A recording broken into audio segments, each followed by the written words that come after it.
Confirmado el descenso de la inflación en la eurozona al 1,3%, aunque suben los precios de los productos menos volátiles. Según la segunda estimación de Eurostat, en junio los precios al consumo disminuyeron 0,1 respecto a mayo. En abril habían alcanzado el 1,9. Esta importante bajada, que hace alejarse el objetivo del Banco Central Europeo de una inflación del 2%, se debe a la caída simultánea de los precios energéticos. Sin embargo, la inflación subyacente, que no tiene en cuenta la energía, los alimentos, el alcohol ni el tabaco, aumentó en junio 0,1 al 1,2, gracias a los servicios, principal motor de la eurozona. Vamos a tener que editar bastante, ¿no? Seguramente estos meses pasar a los pasaportes de lectura electrónica, que ha de beneficiar no solamente para su libre movilidad, sino también seguramente ha de constituir un requisito para que la Unión Europea considere la solicitud que ha hecho Bolivia para que se haga una exención del visado Schengen, del que ya se benefician muchos países latinoamericanos, y por supuesto Bolivia ha de trabajar, ha de seguir dialogando hasta conseguir este acuerdo con los países que conforman el espacio Schengen. Como en el tema del cambio climático, lo que pasa es que dicen, ¿por qué Bolivia? Bolivia quiere pasar de un enfoque de atención consular a uno que abarque mayor defensa de los derechos humanos de los ciudadanos bolivianos y bolivianas que residen en el exterior. Los mayores problemas para el resto de los países. Pero en el caso del cambio... En España se ha reducido la cantidad de bolivianos y bolivianas. Más o menos ahora estimamos que a unos 150.000 bolivianos y bolivianas que residen. Eso sí, con un alto porcentaje de su residencia regularizada. Creemos que en torno al 90% los bolivianos y bolivianas cuentan con documentación exigible por la norma migratoria de este país. Grandes debates globales. Nosotros teníamos una alta vulnerabilidad por los porcentajes elevados de indocumentados. Hoy en día ha cambiado la situación. La mayor cantidad de personas bolivianas en este espacio, por lo menos en España, 9 de cada 10 ya tiene su residencia regularizada. Ello les permite tener mayor exigencia de los derechos, no solamente humanos, civiles, sino también laborales. Si tenía alguna propuesta, alguna idea, que nosotros encantados de colaborar. Más bien creeríamos que nos tendrían que ayudar indicándonos ¿qué material tenemos? El acuerdo recíproco para que se emita, se ejerce el derecho al sufragio en las elecciones municipales en este país, pero también los residentes españoles en Bolivia, como lo hacen, como la Constitución política lo permite. El convenio de homologación de licencias de conducir, por el cual se reconocen las licencias de Bolivia en este país, el Convenio Iberoamericano de Seguridad Social, por el cual los aportes laborales generados en cualquier estado que suscribe este convenio acompañe en la sumatoria, en la jubilación o en cualquier otro beneficio de seguridad social que el trabajador al cual decida acogerse. Fantástico, fantástico. Nosotros tenemos, ya conoce el archivo gráfico nuestro. Los consulados en esta visita que he realizado nos han reportado el incremento de solicitud de visas de trabajo de personas, de ciudadanos y ciudadanas europeas hacia Bolivia, lo cual a nosotros nos parece que es un indicador del buen nivel que tenemos de relación bilateral. Los esperamos allá para que toda la experiencia profesional, para todo, que la experticia que tienen vaya y aporte al Plan Nacional de Desarrollo que nosotros tenemos, a la iniciativa privada en mi país, que siempre ha de ser bienvenida.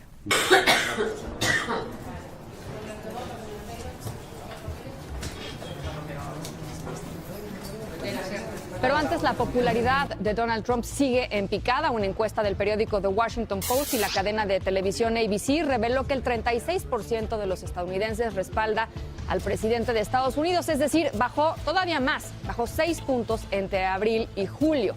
En su cuenta de Twitter, el republicano minimizó el sondeo, dijo, a pesar de que casi el 40% no es una cifra mala, no es del todo mal en este momento. Una encuesta de ABC fue la más inexacta en las elecciones pasadas. China mantuvo un crecimiento en el segundo trimestre del 6,9%, aunque se espera una ralentización en el segundo semestre del año. En datos de la Oficina Nacional de Estadísticas, la segunda economía del mundo se benefició entre abril y junio de una recuperación tanto industrial como de consumo interno. Pero los analistas temen ahora que explote la burbuja de la deuda pública y privada, que ya alcanza el 250% del Producto Interior Bruto. Mientras tanto, las ventas minoristas aumentaron un 11% el mes pasado a ritmo anual y la producción industrial un 8%. China, por ejemplo, nunca había fabricado tanto acero en un solo mes como en junio.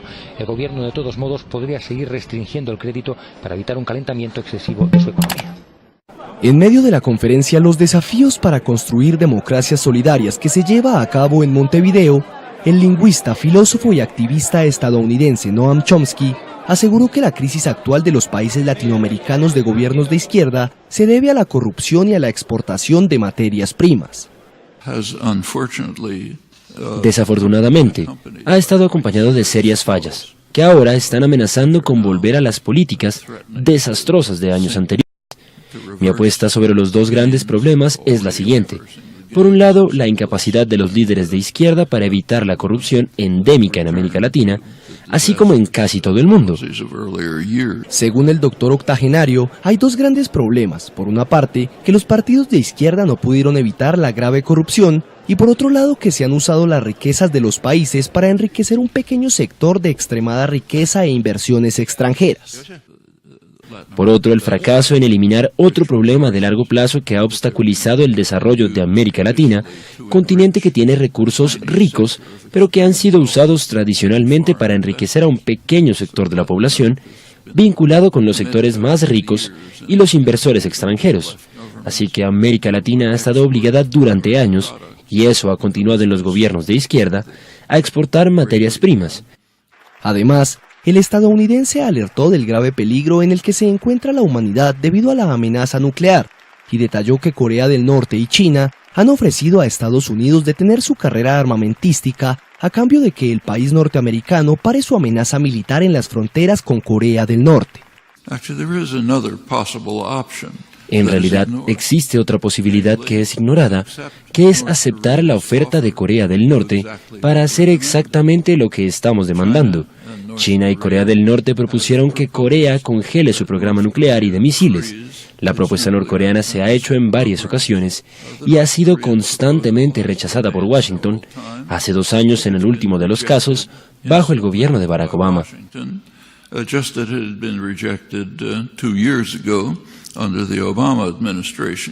Chomsky se desplazó al país austral para grabar un documental junto con el expresidente uruguayo José Mujica, quien también asistió a la conferencia.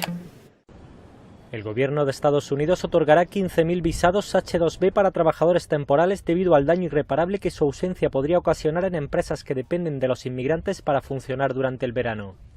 Altos funcionarios del Departamento de Seguridad Nacional informaron de esta medida, que se añade a los 33.000 visados que el Congreso aprobó para la segunda parte del año fiscal 2017, que comprende entre el 1 de abril y el 30 de septiembre.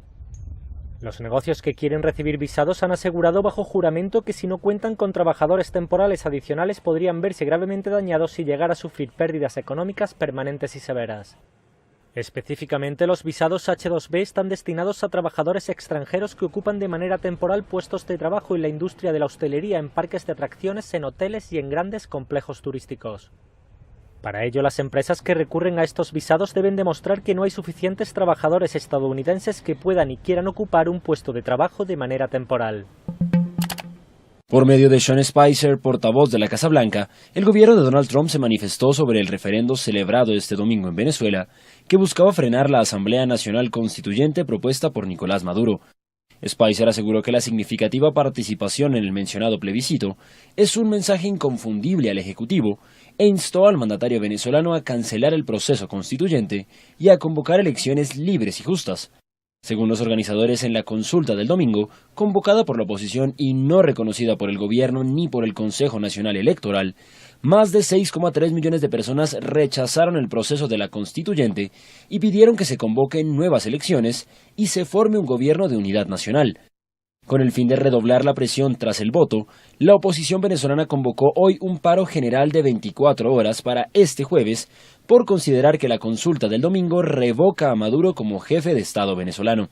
Según los datos proporcionados por la oposición, en base al 95% del total de votos escrutados, 7.186.170 venezolanos participaron en la consulta y al menos el 98% votó sí en las 3 preguntas que incluyó la jornada. No tienen nada que ver con los hechos. El ministro de Asuntos Exteriores de Emiratos Árabes Unidos, Anwar Gargash, ha negado en Londres que su país esté detrás de la supuesta interceptación ilegal de páginas web de Qatar, origen de un conflicto diplomático entre los países del Golfo Pérsico. Gargash tilda de falsa la noticia publicada por The Washington Post, en la que funcionarios estadounidenses señalan a Emiratos Árabes Unidos como instigador del pirateo informático contra la Agencia de Noticias Nacional de Qatar el pasado 23 de mayo. En el ciberataque, los hackers publicaron declaraciones polémicas atribuidas al emir de Qatar, quien negó haberlas emitido, en un incidente que originó una crisis diplomática entre ese estado y sus vecinos árabes. Al parecer, el emir qatarí habría elogiado el movimiento Hamas y declarado que Irán es una potencia islámica. Entretanto, la diplomacia francesa ha llamado a levantar las sanciones impuestas a Qatar. Pretende reducir las tensiones en el Golfo Pérsico con el fin de crear un clima para el diálogo. 36% de los electores en Venezuela participaron en la consulta, que no fue una elección oficial, fue una consulta organizada por la oposición.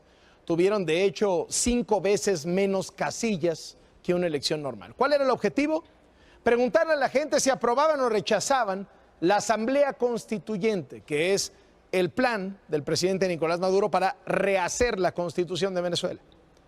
El 98% dijo no a este proyecto que impulsa el gobierno de Nicolás Maduro. Y ojo con este dato. A pesar de ser una elección informal, digamos, con tan pocas casillas, organizada por la oposición, sin financiamiento público y demás, votaron 7 millones de personas.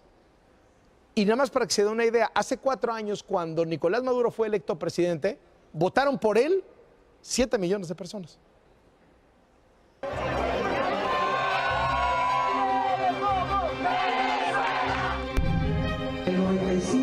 De las actas ejecutadas, la participación de 7 millones de venezolanos.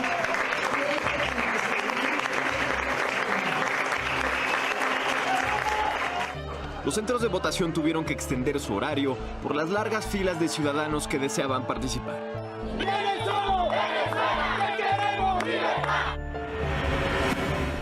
Hoy estoy expresando mi voluntad, estoy expresando que no quiero que Venezuela siga en dictadura, estoy expresando mi derecho a vivir una vida plena y que quiero volver a mi país con mi familia. La consulta sin el aval del Consejo Nacional Electoral fue un termómetro del descontento ante la propuesta del presidente. Lo que debería pasar en las próximas horas, después de lo que ha sido tan contundente expresión pacífica, democrática, constitucional del pueblo venezolano, es cancelar el fraude constituyente. Que se restablezca el orden constitucional en nuestro país. Para el plebiscito, los venezolanos en su país y alrededor del mundo tuvieron que responder sí o no a 3 preguntas. La primera cuestionaba si los venezolanos rechazan o desconocen la realización de una asamblea constituyente propuesta por Maduro. 98.4% contestó que sí, frente al no de solo 0.13% de los votos. La segunda, si demandan a la Fuerza Armada y a todos los funcionarios públicos a obedecer y defender la Constitución de 1999 y respaldan a la Asamblea Nacional. Los resultados casi fueron los mismos, con 98.5% que respondió sí.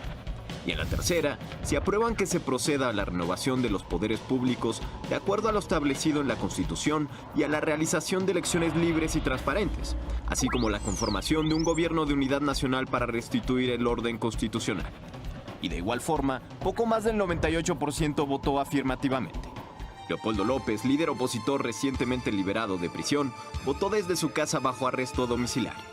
La consulta popular tuvo como garantes a los rectores de las principales universidades y a 5 exmandatarios latinoamericanos: el mexicano Vicente Fox, Jorge Quiroga de Bolivia, Andrés Pastrana de Colombia y Laura Chinchilla y Miguel Ángel Rodríguez de Costa Rica. Aquí lo legal no cuenta, cuenta el pueblo, cuenta la gente, cuentan los votos, millones de votos están hoy. Paso a paso, voto por voto, el dictador tendrá que abandonar el poder. Con este referéndum, la oposición busca aumentar la presión en contra del gobierno de Maduro para que dé marcha atrás a los planes de la constituyente. Durante la jornada, una enfermera falleció y otras 4 mujeres resultaron heridas de gravedad cuando hombres dispararon cerca de un centro de votación en Caracas. Escuchamos detonaciones en la avenida Sucre de Catia en este momento. En el mismo día que se realizó la consulta popular, el gobierno de Nicolás Maduro convocó a un ensayo electoral de la constituyente. 2 de los candidatos para conformar la asamblea son cercanos al presidente: su hijo Nicolás Ernesto Maduro y su ex canciller Delcy Rodríguez. Las mayorías nacionales se están expresando, lo estamos viendo en las calles de Caracas, bueno, están repletas de gente votando, perfeccionando su voto, sabiendo cómo hacerlo, y hoy estamos en el ensayo de la fiesta democrática que va a significar este 30 de julio la constituyente por la paz y la soberanía de Venezuela. Nicolás Maduro aseguró que la verdadera batalla se dará con la elección de los 545 constituyentes que se realizará el 30 de julio. Yo le hago un llamado siempre a la oposición que interpreten y analicen bien qué ha pasado en las calles hoy. Yo le digo, no se vuelvan locos, cojan mínimo. El pueblo y yo como presidente de la República le hago un llamado para que vuelvan a la paz, a la oposición, al respeto a la Constitución, para que se sienten a hablar. Solo hablando se entiende la gente, para que iniciemos un nuevo ciclo de diálogo. Con información de Valentín Cataldo, Noticieros Televisa. De acuerdo con la oposición, de los 7 millones de venezolanos participantes en este referéndum, 693.789 votaron desde el extranjero. En total fueron más de 200 ciudades de todo el mundo, principalmente europeas y de América. Así lucieron las casillas, las 5 casillas aquí en la Ciudad de México. Esta fue instalada en la colonia Narvarte, en donde la fila dio completamente la vuelta a la manzana. El presidente de Estados Unidos, Donald Trump, defendió este lunes la importancia de la producción Made in America y de volver a ser un país de manufacturas y fabricación, al subrayar que no permitirá que otras naciones roben empleos estadounidenses y continúen con prácticas comerciales injustas. Antes de su breve discurso, Trump se probó un sombrero de vaquero Stetson y recorrió varios de los salones de la Casa Blanca, convertidos hoy en una exhibición de productos de los 50 estados de Estados Unidos, desde palos de golf fabricados en Arizona a bisagras de Puerta de Missouri y cerveza de Rhode Island. El presidente estadounidense dedicará esta semana a promover los productos Made in America, y el miércoles Trump prevé emitir una proclamación sobre la importancia de fomentar la producción nacional, de acuerdo con lo adelantado por la directora de Asuntos de Prensa de la Casa Blanca, Helen Aguirre Ferré. Así, Trump recordó que su agenda económica estará guiada por 2 simples reglas: comprar estadounidense y contratar a estadounidenses. Varios medios del país han subrayado las contradicciones de que el mandatario abandere la etiqueta Made in America cuando la mayoría de los productos de su conglomerado de empresas agrupado en la Trump Organization se producen fuera de Estados Unidos. La alta representante de la Unión Europea para la Política Exterior, Federica Mogherini, dejó claro que la posibilidad de aplicar sanciones al gobierno de Venezuela está sobre la mesa si el presidente Nicolás Maduro convoca una asamblea constituyente. En una rueda de prensa al término del Consejo de Ministros de Exteriores de la Unión Europea, Mogherini expresó su preocupación por la violencia en el país y ante el hecho de que muchos europeos con doble nacionalidad vivan allí. Creemos que sería útil si el gobierno venezolano buscase gestos políticos para desescalar las tensiones, crear mejores condiciones para reanudar el trabajo hacia una solución pacífica negociada y suspender el proceso de hacer una asamblea constituyente. Además, Mogherini pidió utilizar sabiamente el tiempo de cara a las elecciones de la constituyente previstas para el próximo 30 de julio para buscar la unidad del país y evitar cualquier otra escalada. Del mismo modo, sobre el resultado de la consulta organizada el domingo por la oposición venezolana, la jefa de la diplomacia europea señaló que esta muestra que hay una voluntad del pueblo de Venezuela de tener una solución pacífica urgente a sus dificultades. La Unión Europea y el Reino Unido comenzaron la segunda ronda de negociación para la retirada del país del bloque comunitario, un primer asalto al fondo del Brexit en el que confrontarán sus posturas sobre los derechos de los ciudadanos, la factura de salida a Irlanda del Norte. El jefe negociador comunitario, Michel Barnier, recibió a David Davis, secretario de Estado británico para la salida de la UE, en la sede de la Comisión Europea en Bruselas para una ronda que durará hasta el próximo jueves. Unos encuentros que, en palabras de Barnier, permitirán comenzar a adentrarse en la negociación de fondo sobre el Brexit. Ahora nos adentraremos en el arte de la cuestión. Necesitamos empezar a examinar y comparar nuestras respectivas posiciones para hacer buenos progresos. Londres y Bruselas han creado 3 grupos de negociación que abordarán de forma separada el tema de los derechos de los ciudadanos, el acuerdo financiero de salida y otros temas relativos a la separación. Así, la prioridad en esta primera etapa es acordar los derechos que tendrán los ciudadanos europeos en Reino Unido y los británicos en la Unión, cerrar el acuerdo sobre las obligaciones financieras de Londres tras su retirada y resolver la situación de Irlanda del Norte con vistas a evitar una frontera estricta con la República de Irlanda. La Unión Europea y el Reino Unido se vuelven a reunir para discutir la esencia del Brexit. Los jefes negociadores, Michel Barnier y David Davis, han asegurado que en la segunda ronda oficial de negociaciones empezarán a tratar el fondo de la cuestión y a comparar sus posiciones en los temas prioritarios. Necesitamos ahora empezar a examinar y comparar nuestras respectivas posiciones para hacer buenos progresos.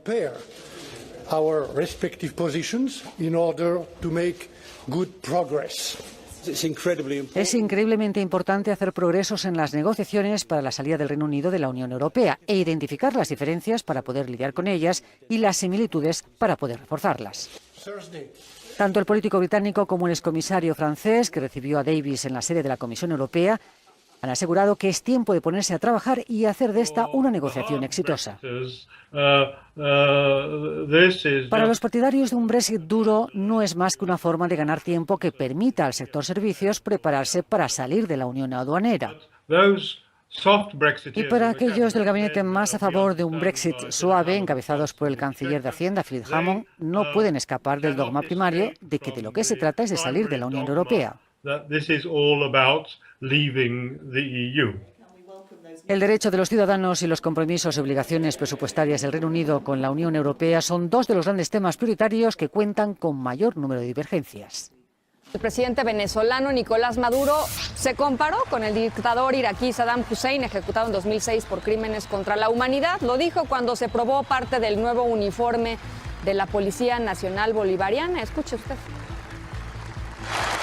Parezco a Saddam Hussein. Saddam Hussein en vivo. Siento el orgullo de portar este uniforme. Ya que La oposición venezolana dijo el lunes que seguirá con su estrategia para que el presidente Nicolás Maduro dé marcha atrás con su proyecto de asamblea constituyente. Además, anunció que ya con el 100% de las actas escrutadas, más de 7.600.000 personas participaron en el plebiscito simbólico del domingo. Convocamos a todo el país a que este jueves asumamos en protesta masiva y sin violencia un paro cívico nacional activo de 24 horas como mecanismo de presión y preparación para la escalada definitiva que será la próxima semana a enfrentar el fraude constituyente y lograr la restitución del orden constitucional. El paro será utilizado por los contrarios al gobierno como un mecanismo de presión para terminar con el conflicto de casi 4 meses de protestas. La oposición se dijo dispuesta a dialogar si el oficialismo desiste de reformar la Constitución. Como parte del plan, el Parlamento de mayoría opositora nombrará el viernes a nuevos magistrados del Tribunal Supremo de Justicia. Y la coalición opositora Mesa de la Unidad Democrática firmará el miércoles un compromiso para un futuro gobierno de unión nacional. Hay que decir que, según la organización Mexicanos contra la Corrupción, son 15 gobernadores mexicanos, Duarte incluido, que son investigados por, entre otros delitos, los delitos contra la salud, lavado de dinero, delincuencia organizada, operaciones con recursos de procedencia ilícita, defraudación fiscal, enriquecimiento ilícito, desvío de recursos, incluso venta ilegal de terrenos de patrimonio estatal, abuso de autoridad, hasta tráfico de influencia. Son 15 los gobernadores, según estas organizaciones de la sociedad civil. El exgobernador Duarte además está regresando a México en tiempos de mucha indignación por otro caso que apunta a incompetencia, negligencia de autoridades y presunta corrupción en una obra que apenas tenía 3 meses de inaugurada por el gobierno federal. El masivo hueco que se abrió a mitad de la autopista en un paso express en Cuernavaca, que ahorraba 20 minutos a conductores de la Ciudad de México rumbo a Acapulco. Un joven de 33 años y su padre murieron en el auto que cayó a ese socavón, murieron asfixiados. No pudieron llegar los equipos de rescate porque el concreto estaba flojo. Pero sobre este riesgo hubo llamados de atención de la población sobre los riesgos de las lluvias y el drenaje. El gobernador del estado asegura que hicieron 7 alertas a las autoridades de la Secretaría de Comunicaciones y Transportes sobre la obra. El gobernador, a su vez, es señalado por este hombre, que es el secretario de Comunicaciones y Transportes, de recomendarle contratar a un funcionario que no tenía la experiencia como delegado para el estado de Morelos, que el encargado de la secretaría allí en Morelos venía de una escuela de idiomas. Bueno, ese funcionario ya fue despedido a raíz de esta tragedia. El gobernador rechaza este alegato del secretario. Por si fuera poco, la obra costó el doble. La empresa responsable del proyecto además participa en obras del nuevo aeropuerto de la Ciudad de México. Así que está el socavón y la negligencia y corrupción, está el gobernador extraditado y gobernadores con cuentas pendientes ante la justicia. Y todas estas historias están confluyendo en un momento muy particular. En unas cuantas horas, el 19 de julio, se activará en todo el país el llamado Sistema Nacional Anticorrupción. 2 años después de la reforma constitucional que lo creó, es un organismo presidido por ciudadanos para servir a ciudadanos, busca prevenir y castigar la corrupción. Pero aquí también hay malas noticias y yo convoqué a Marco Fernández, profesor de la Escuela de Gobierno del TEC de Monterrey e investigador de la ONG México Evalúa, a que hablemos de ese otro problema. Marco, bienvenido, porque este sistema arranca incompleto. ¿Y de qué manera? No hay fiscal, no hay recursos, no todos los estados están sumidos o asumidos en el compromiso. ¿Qué más? Pues lamentablemente, Gaby, como apuntas, empieza en unas horas la implementación del Sistema Nacional Anticorrupción y se evidencia pues que va a empezar cuesta arriba. Hay a nivel federal la falta de un fiscal anticorrupción, la falta de nombramiento de los magistrados que procesarán administrativamente precisamente conductas graves asociadas a problemas de corrupción. Ha habido reducción de presupuestos a la Fiscalía Anticorrupción, a pesar de que el presidente ha dicho que es una prioridad nacional. Y en las entidades federativas hay 2 estados, Veracruz y Chihuahua, que ni siquiera tienen una reforma constitucional. Solo 19 han cumplido con las leyes que se tienen que establecer para los sistemas locales anticorrupción. Muchísimos, la gran mayoría de los estados no tienen fiscales anticorrupción y tienen problemas importantes, muchas de las leyes que se han aprobado. Claramente cuesta arriba la implementación de este sistema. Y en un caso extraordinario, pero importante, digno de contar, el caso del hoy extraditado gobernador Duarte, tú te acordarás muy bien que él mismo había nombrado a su propio fiscal anticorrupción, para que se entienda que aquí el desafío no es menor. Ahora, estamos viendo en muchos países de América Latina expresidentes, funcionarios, empresarios encarcelados por actividades de corrupción. En el caso mexicano, las autoridades, lo que hemos escuchado es que están a favor de la transparencia. ¿Por qué la evidencia muestra este saldo?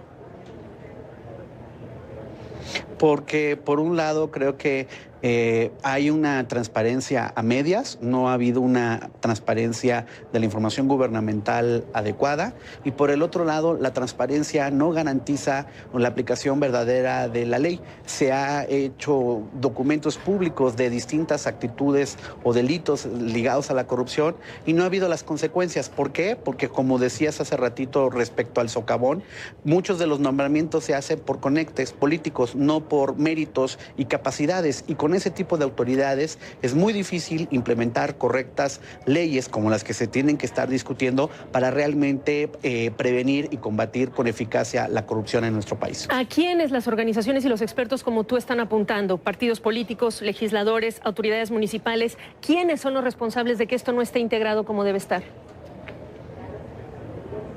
Pues de entrada son los legisladores, la mayor parte de legisladores, sobre todo en los estados, hubo resistencia a hacerlo de forma abierta.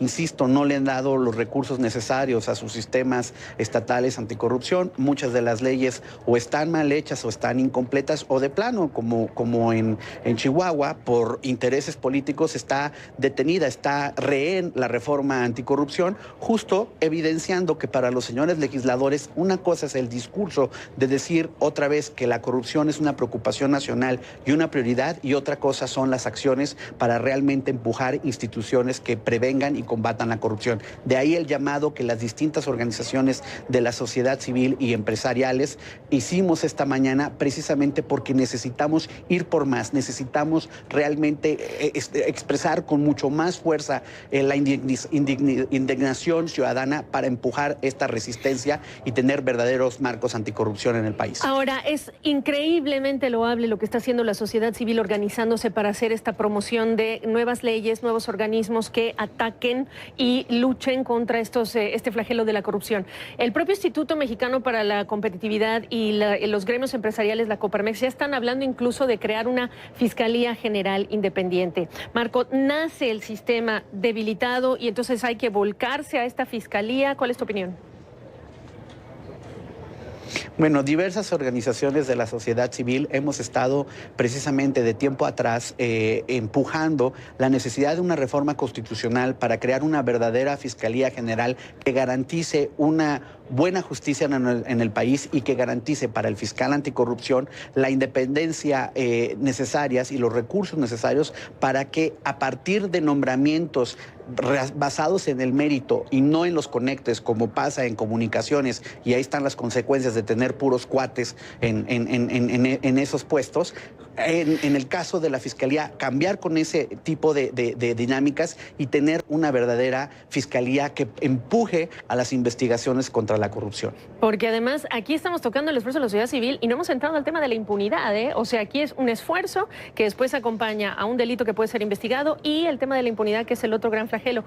Para terminar, viene un periodo ya electoral en los próximos meses. ¿Eres optimista? ¿Eres pesimista en el escenario que se están ustedes desenvolviendo ahora?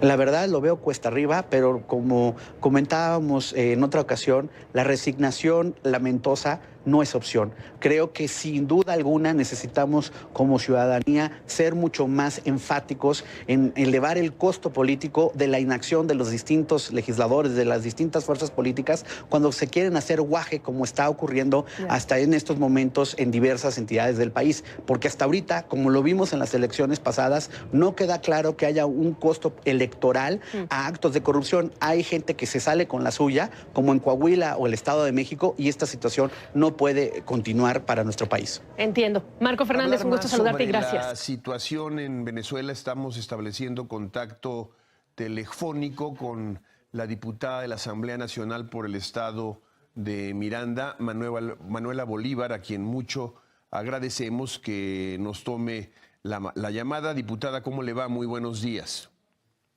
Muy buenos días. Gracias por contestarnos la llamada.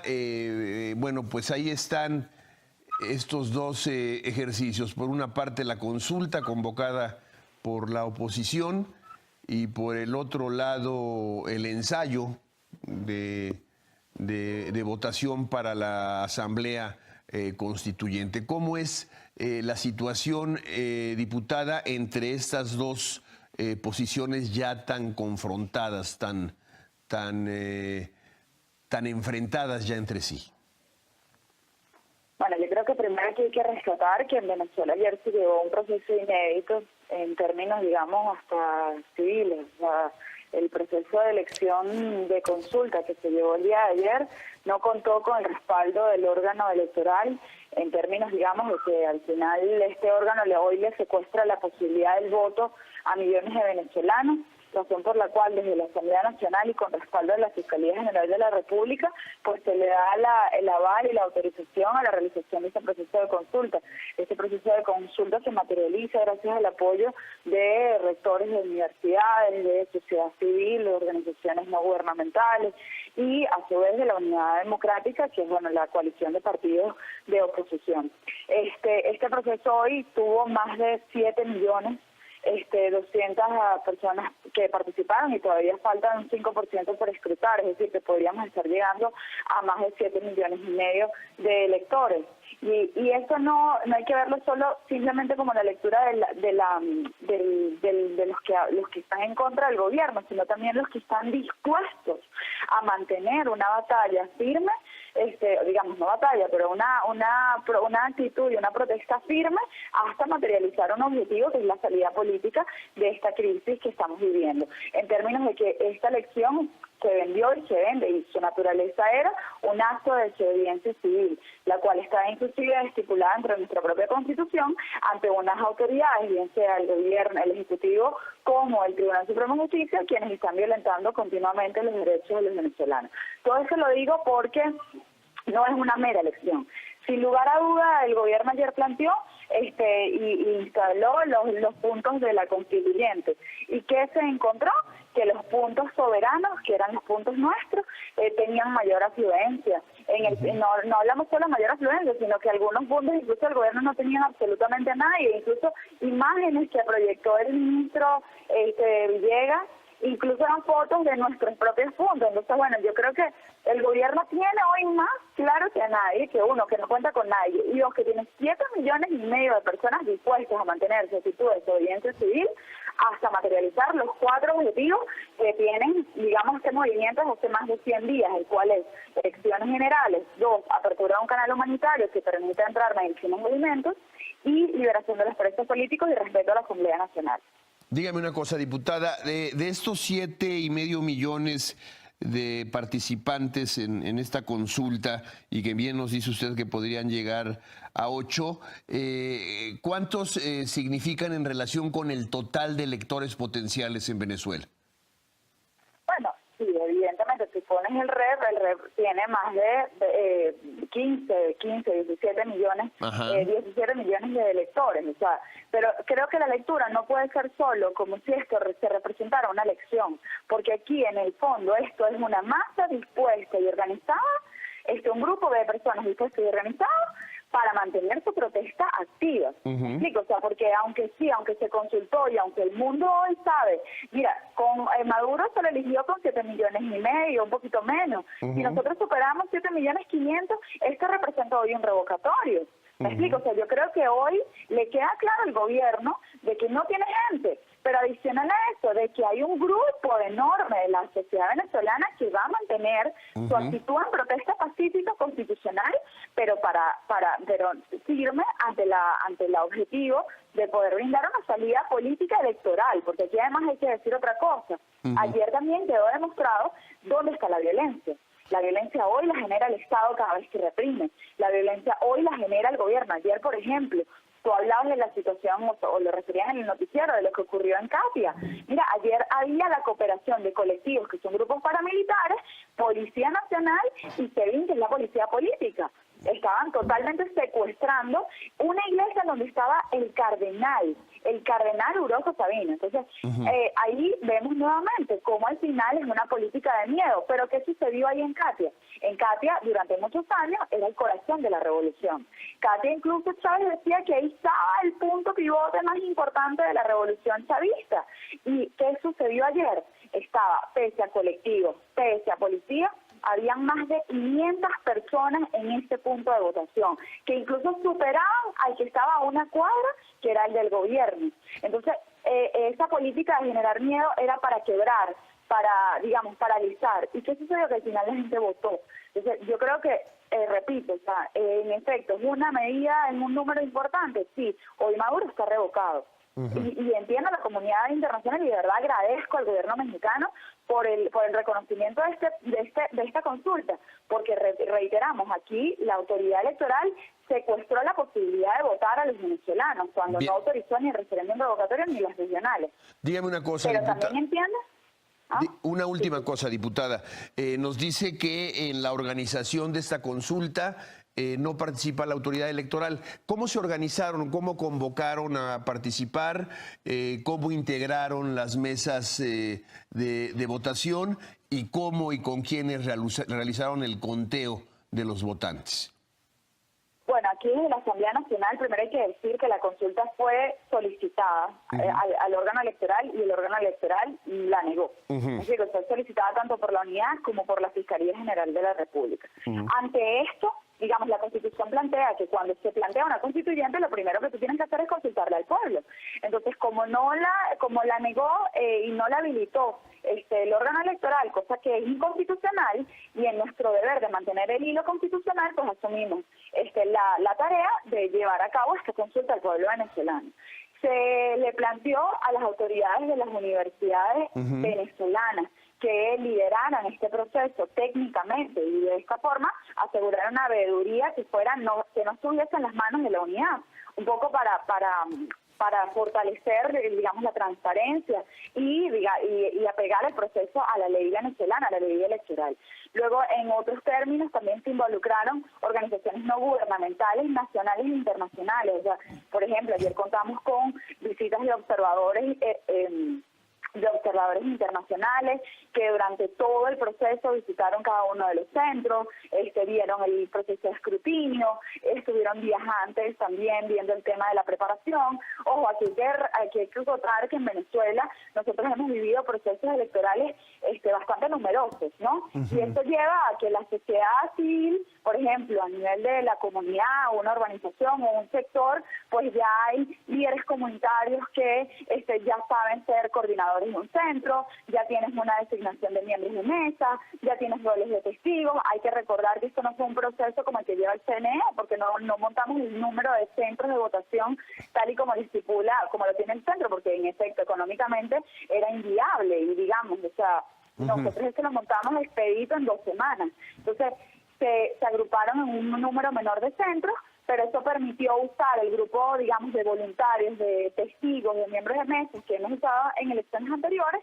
en coalición, es decir, los distintos partidos en coalición, y bueno, y teníamos la estructura, por lo menos lo que llamamos nosotros el padrón electoral, que es la estructura de ejecución en cada mesa. Entonces, bueno, como te digo, aquí incluso los expresidentes también visitaron, y todo aquel que quiso venir al proceso y ser partícipe se invitó. Evidentemente el gobierno algunas no las permite, evidentemente no bloqueó, pero en ese sentido yo creo que, bueno, tratamos de darle la transparencia, la mayor transparencia digamos, al proceso y mostrar que en el fondo, digamos, una elección cuando se quiera hacer partícipe, por ejemplo, en el exterior, el gobierno siempre limita la participación de los venezolanos en el exterior. En este caso, más bien, la ampliamos y hoy se mostró que puede inclusive alcanzar a casi 1 millón de votantes afuera de Venezuela.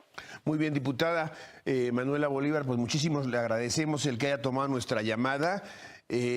Usted conjunta en su nombre a 2 personajes, por supuesto al libertador Simón Bolívar por su apellido, y también su nombre Manuela, quien fuera una persona muy importante en la vida de Simón Bolívar, ¿no? ¿Tiene usted algún parentesco? No, pero estoy segura de que si Manuelito se hubiese casado con Simón Bolívar, se hubiese llamado Manuela Bolívar, pero bueno. Ajá, muy bien. Pues le agradecemos muchísimo, diputada, y muy buen día. Hasta luego. Hasta pronto, gracias.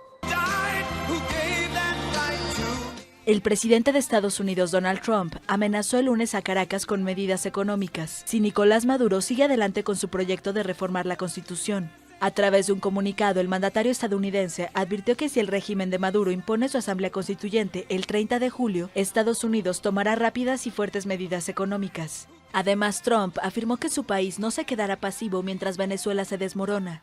El presidente de Estados Unidos saludó el plebiscito simbólico organizado por la oposición venezolana el domingo, en el que millones de votantes rechazaron la constituyente, subrayando que sus acciones siguen siendo ignoradas por un mal líder que sueña con convertirse en dictador. Muy bien. El presidente de Estados Unidos, Donald Trump, amenazó este lunes con fuertes y prontas sanciones económicas contra Venezuela si el gobierno de Nicolás Maduro sigue adelante con sus planes de elegir una Asamblea Nacional Constituyente, cuyo proceso electoral está convocado para el próximo día 30. El presidente estadounidense también se refirió a la consulta convocada este domingo por la oposición, en la que votaron 7,5 millones de personas, al afirmar que el pueblo volvió a dejar claro que apoya la democracia, la libertad y el Estado de Derecho. Además, Trump definió a Maduro como un mal líder que sueña con convertirse en dictador. El gobernante estadounidense reiteró su llamada a unas elecciones libres y justas y mostró su apoyo al pueblo en su intento de restaurar una democracia plena y próspera en su país. En junio, el secretario de Estado de Estados Unidos, Rex Tillerson, explicó que el gobierno de Trump ya trabajaba en una lista muy completa de individuos de Venezuela para ampliar sus sanciones por violaciones de derechos humanos en ese país. Bueno, y además de Alemania, la consulta popular en Venezuela ha sido tema de debate en el Consejo de Ministros de la Unión Europea. Alberto Fernández, desde Bruselas, nos comenta al respecto. Alberto, te saludamos. Federica Mogherini abordó la situación de Venezuela en la reunión de hoy. ¿Qué dijo exactamente? Sí, de hecho no ha pasado desapercibido lo que ha ocurrido en Venezuela en las últimas horas y se ha debatido entre los 28. La jefa de la diplomacia ha hecho una referencia explícita a la situación de Venezuela en la que se ha mostrado claramente en contra de el llamado Asamblea Comunitaria, Asamblea, porque ella entiende que no haría más que polarizar la situación en Venezuela y dividir a las dos partes aún más de lo que están. La constituyente, dice Mogherini, lo bueno sería hacer un gesto político, como por ejemplo, pues evidentemente suprimirla para dar paso a otro tipo de situaciones políticas que puedan ayudar a encauzar mejor la situación del país en el futuro. Ella ha hecho un llamamiento, sobre todo, también a que se respete la paz y la libertad de los venezolanos. Alberto, uno de los países miembros de la UE, España, defendió la posibilidad de imponer sanciones contra el gobierno si insiste en la constituyente. ¿Hay consenso alrededor de esta propuesta? Las sanciones a Venezuela están sobre la mesa, pero todavía es pronto para adoptar esta decisión. Lo que ha puesto de manifiesto España es que podría ser conveniente estudiarlas en caso de que se lleve a celebrar esta Asamblea Constituyente. Por su parte, Federica Mogherini no cerró la puerta a estas sanciones, pero de momento la Unión Europea todavía está en otro punto. Prefiere ser un actor que observa cuál es la situación y observa cómo evoluciona el país en las próximas semanas. Eso sí, si ocurre este proceso el próximo día 30 de julio, podríamos ver un lenguaje y un tono mucho más elevado en contra del gobierno de Nicolás Maduro dentro de unas semanas. Muchísimas gracias, Alberto Fernández, desde Bruselas. Vamos ahora nuevamente a Bruselas. Seguimos conversando de este tema con Alberto Fernández. Alberto, Bruselas exige que haya más concreciones por parte del Reino Unido en las negociaciones que arrancan hoy. ¿Qué podemos esperar? Por lo pronto podemos esperar algún avance concreto, porque hasta ahora ha habido más bien pocos y hay que recordar que las negociaciones dieron su pistoletazo de salida el pasado mes de marzo y que tan solo hay 2 años para que puedan concluir, para que puedan llegar a buen puerto, al menos esa es la idea de base de las dos partes. Sin embargo, en estos prácticamente 4 meses no se ha avanzado nada. La primera reunión apenas sirvió para marcar el calendario de negociaciones y en estos meses lo que se ha visto es que Reino Unido y la Unión Europea están en polos totalmente opuestos sobre sus ideas, sobre lo que ellos quieren para este divorcio entre las partes. Por lo tanto, lo que se espera es avanzar, es tener concreciones sobre cuáles son las divergencias de las dos partes y también cuáles son los puntos en los que más pronto se pueden poner de acuerdo. Bueno, hay varios temas concretos en los que Europa espera avanzar. ¿Cuáles son los más importantes? Cuéntanos. Si hay 3 grupos de trabajo organizados para esta semana, concluirá el jueves esos trabajos y sobre todo lo que más preocupa es por una parte la situación financiera, es decir, ese cheque que tendrá que pagar el Reino Unido por su salida de la Unión Europea con todo el dinero comprometido por parte de los británicos, sobre todo en los presupuestos europeos que van de aquí a 2020 y sobre todo la gran prioridad es cuál será el futuro de los ciudadanos, qué pasará tanto con los ciudadanos los británicos que permanecerán en la Unión Europea, como sobre todo con esos más de 3 millones de europeos que viven en el Reino Unido. Europa ya ha dejado claro, ya lo ha dicho Bruselas, que no ve reciprocidad, que no ve las mismas garantías para los europeos que el Reino Unido propone en su futuro, como las garantías que ofrece Europa para todos aquellos británicos que vayan a permanecer en los 27 en el futuro. Bueno, estaremos muy pendientes de estas negociaciones. Muchísimas gracias, Alberto Fernández, desde Bruselas.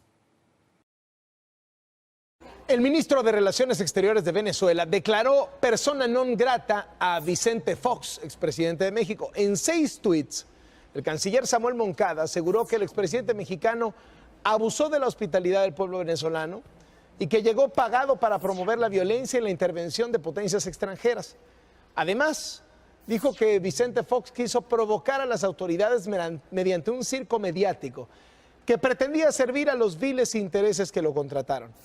El canciller de Venezuela dijo que para bien de su país ya no se encuentra en Venezuela Fox y su ponzoña perderá efecto, y remató: como medida profiláctica de protección para nuestro pueblo, el señor Fox no podrá regresar nunca más a Venezuela. Eso fue lo que le dijo el canciller venezolano. Despierta el expresidente de México, Vicente Fox, recién regresado de Venezuela tras ser observador en este referéndum. ¿Cómo está, presidente? Muy buenos días. Afortunadamente muy bien, muy buenos días, Carlos. Y efectivamente por la madrugada ya estoy felizmente aquí en casa. Oiga, la declararon a usted persona non grata, que ya no puede regresar nunca más a Venezuela, lo dijo el canciller del régimen de Nicolás Maduro. Ese placito espero que sea muy cortito porque el cambio está a la vista. Ya es insostenible la posición de este dictador, ya en todos los frentes, y sobre todo con esta votación masiva, esta fiesta democrática, le han dado un mensaje poderoso, mucho más poderoso que el garrote o las balas.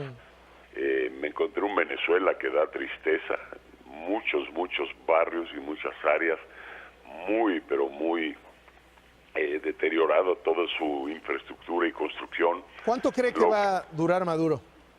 Pues mira, del lado de la oposición hay firmeza. De aquí al 30 de julio van a poner toda la carne en el asador, a llevarlo a reconsiderar. Creo que la opinión pública internacional, empezando con el Papa, y más países, gobiernos, congresos, se van ya poniendo las pilas y tomando una postura, y eso tiene que agotar este régimen violento, este régimen asesino. La verdad es que la cosa está que arde allá, y platicamos pues con todos los liderazgos. Ahora, para usted, según su cálculo, ¿le quedan qué, meses, años a Maduro, semanas a Maduro en el poder?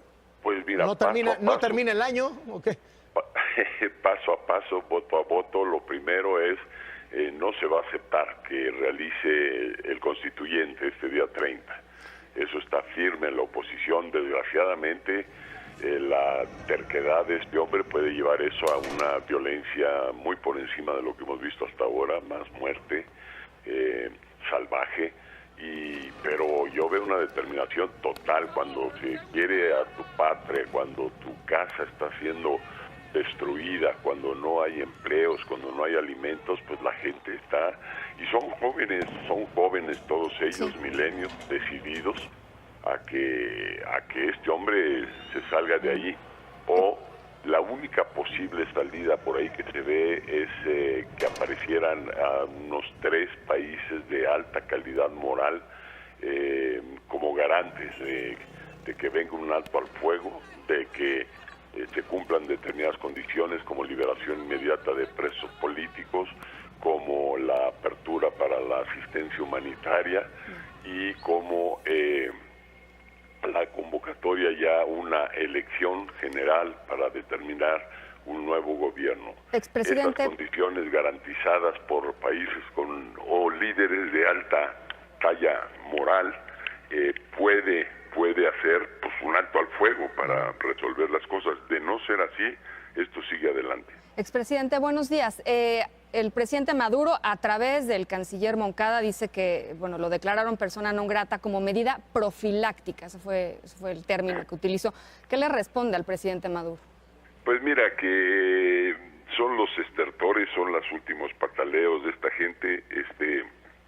Yo creo que yo me di un baño de alegría, un baño de pueblo libre, un baño, me recordó tanto el año 2000, me sentía yo ese mismo día que las cosas habían vuelto a suceder, atascadas las calles de gente pitando el claxon, pa pa pa pa pa pa pa pa pa pa pa pa pa pa, y toda la gente en la calle, los millones.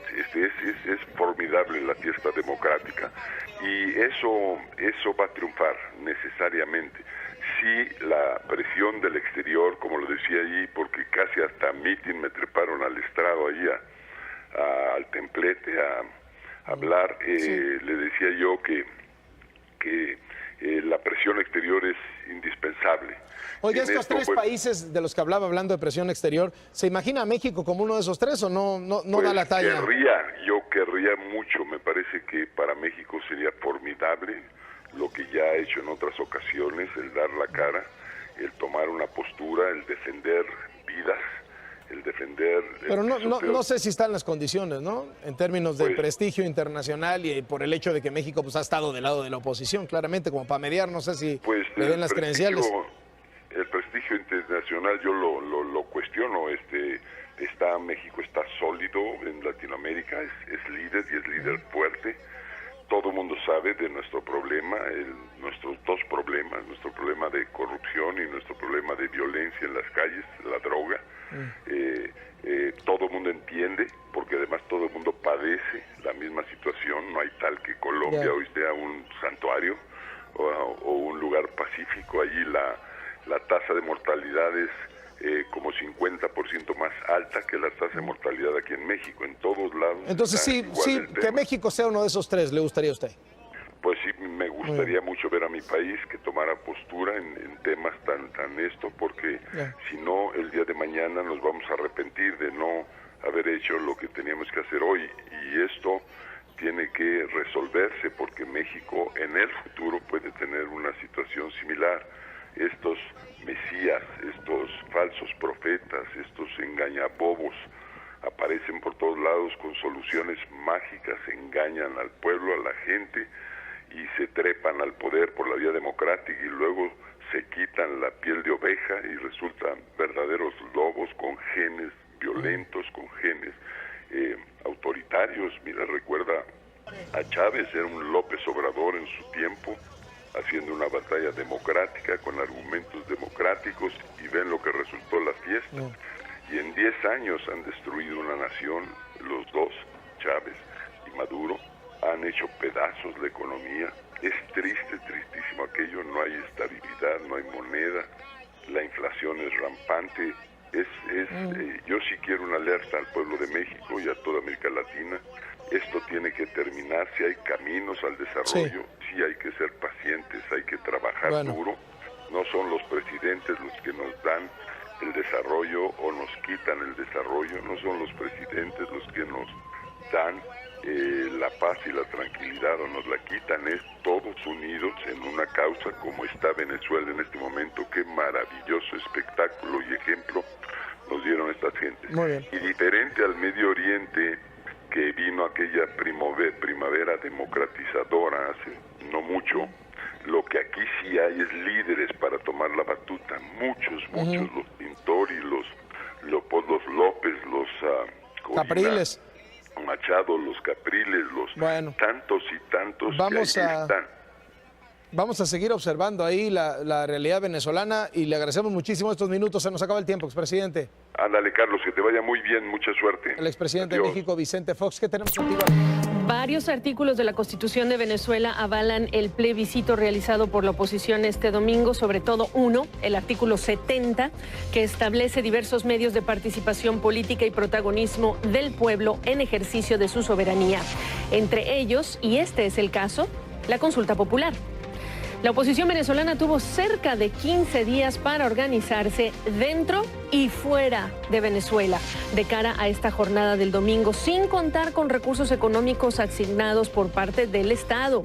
Recordemos que el CNE, el árbitro electoral, el que tiene el músculo de la logística, no participó.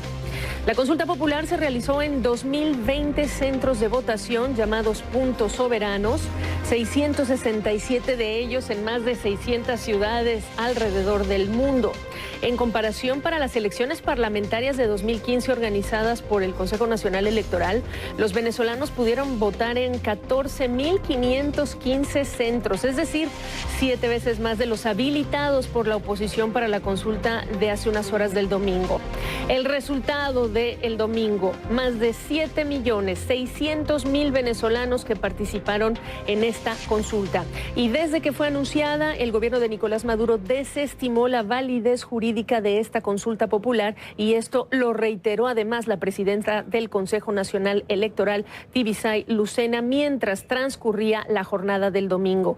Pero la oposición insiste en que defenderá la voz del pueblo que se expresó el domingo.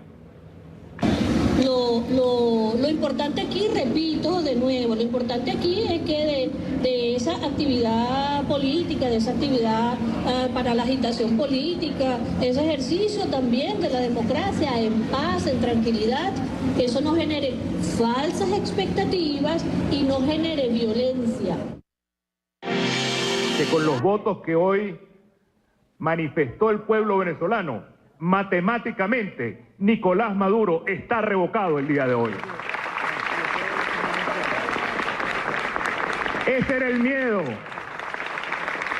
el miedo que se le tenía al referéndum revocatorio, y por eso se impidió el referéndum revocatorio. Por eso el gobierno no quiere hacer elecciones más nunca. La oposición insiste en que Maduro retire su propuesta de constituyente, y si lo hace, dice, está dispuesta a discutir las salidas a la crisis que atraviesa Venezuela. Si no lo hace, de lo contrario, el conflicto nacional se profundizará con una serie de acciones que comenzarían esta misma semana. Por la información que ya se dio a conocer, se firmará un compromiso unitario para conformar un gobierno de unión nacional, se designará a nuevos magistrados del Tribunal Supremo y se activará lo que llama la hora cero.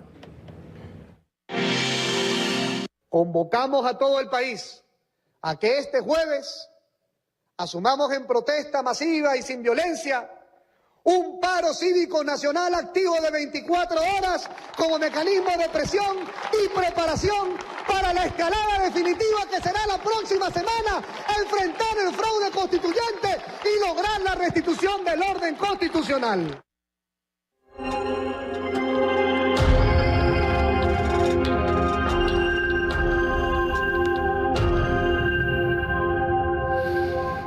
Gracias a Luis Vicente León, presidente de Data Análisis, por tomar este contacto a esta hora y revisando los puntos que se anunciaron y que anunció Freddy Guevara. Estamos hablando de desconocer al gobierno. Bueno, obviamente una vez que tú como oposición has llamado tanto al decreto 330 o al artículo 330 y al 350 de la Constitución, ya lo habías hecho incluso antes de esta consulta popular, lo que está diciendo es que la población debe primero defender la Constitución de 1999, que en el artículo 333 nos está diciendo que como venezolanos no importa en qué posición, estás obligado a defender esa Constitución, y el 350 que te indica que la población venezolana está en la capacidad y en la posibilidad de rebelarse contra un gobierno que considere dictatorial, que esté violentando sus derechos constitucionales. La oposición simplemente se ha declarado en rebeldía en frente a ese gobierno que no reconoce como un gobierno democrático. El evento básico, el evento de plebiscito o consulta popular, lo que hizo fundamentalmente es construir un símbolo de la lucha opositora, es colocar eso que todo el mundo de alguna manera sabe, que es que la oposición es la mayoría en Venezuela y que la mayoría de la población rechaza el intento de Asamblea Nacional Constituyente, que se convertiría en una ruptura en la República y una ruptura en el sistema democrático venezolano, lo que está diciendo es: aquí estoy. Lo mostró físicamente a esa población. La gran pregunta es cuán vinculante es ese hecho, independientemente de que tú tienes más de 7 millones de votos que se mostraron.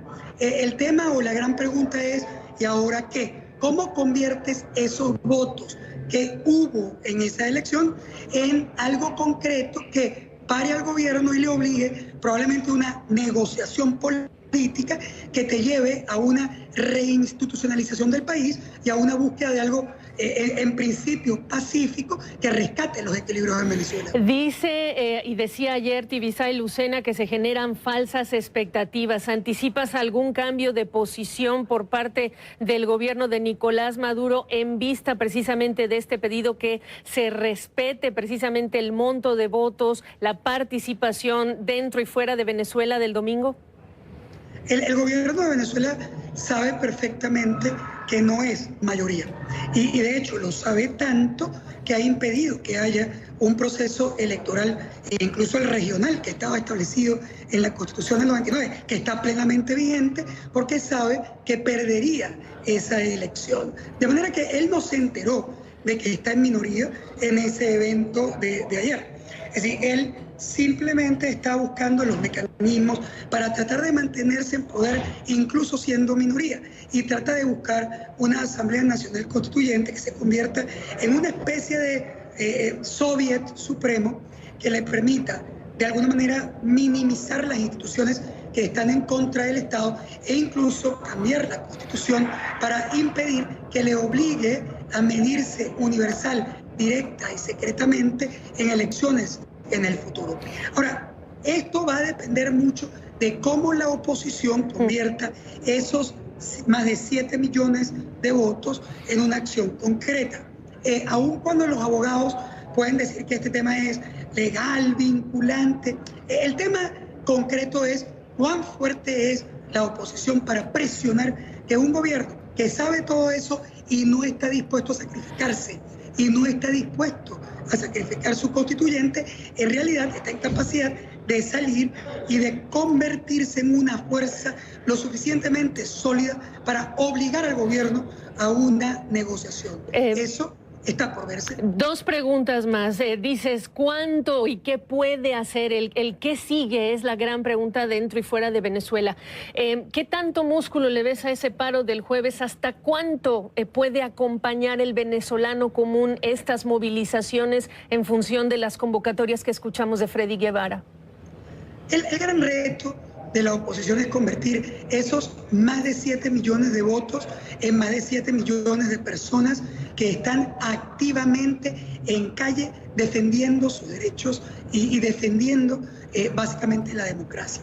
Pero es pacíficamente. Cuando tú lo conviertes en un hecho violento o de guerra, lo más probable es que no tengas ni la fuerza, ni la organización, ni el liderazgo para ganar. Un paro es un tema que hay que ver cómo se desenvuelve. Lamentablemente, Venezuela está bastante parada en este momento, el sector empresarial. De hecho, estamos en este momento en la Asamblea de Cámaras, que es la organización gremial empresarial más importante del país.